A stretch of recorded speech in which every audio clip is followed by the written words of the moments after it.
Hey guys, what's going on? Austin here, and in this video, we're going to be taking a look at 5-Minute Fantasies Week 11, Booming and Busting Running Backs.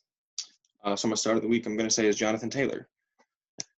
Second consecutive week, I said to start him. I know I said to start him last week, and Nyheim Hines ended up having the game against Tennessee, but it was his birthday, and I'm pretty sure they just force-fed him the ball because of that. He ended up having like something stupid like 21 carries compared to Jonathan Taylor's like 6 or something silly like that.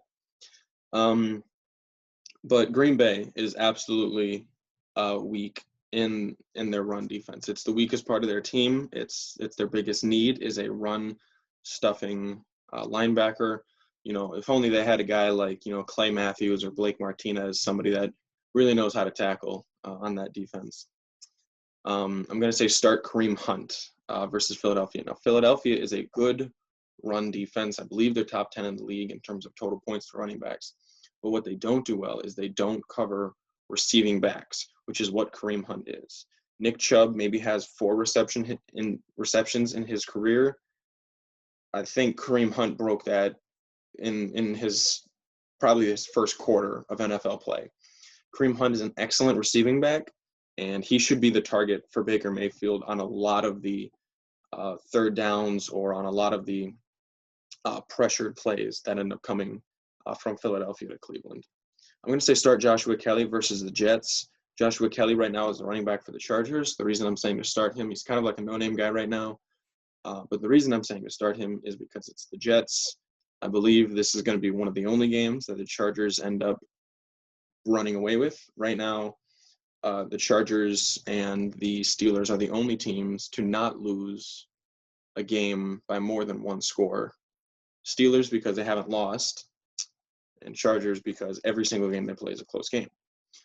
I think that the Chargers can take away this game, end up winning by 12 points or something like that range. So Joshua Kelly is going to be relied upon a lot in the later parts of the game to rush out the clock. James Conner at Jacksonville, some of the same reasons. I think that Ben's going to have a good game. I think that James Conner is going to have a good game. It's a really bad defensive team, Jacksonville is, so make sure to start James Conner. And then Chase Edmonds at Seattle. I said to start him last week against Buffalo. I was absolutely right about that. And I also said to sit Kenyon Drake last week against Buffalo, and I was absolutely right about that. Chase Edmonds is definitely the receiving back.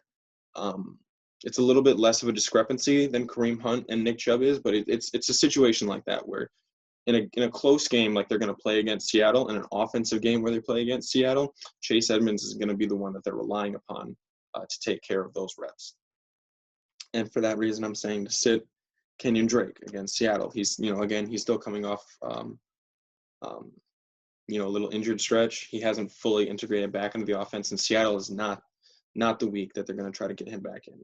I'm going to say to sit Carlos Hyde versus Arizona because I don't believe that Seattle can afford to spend time on the ground. They're not excellent in the ground game.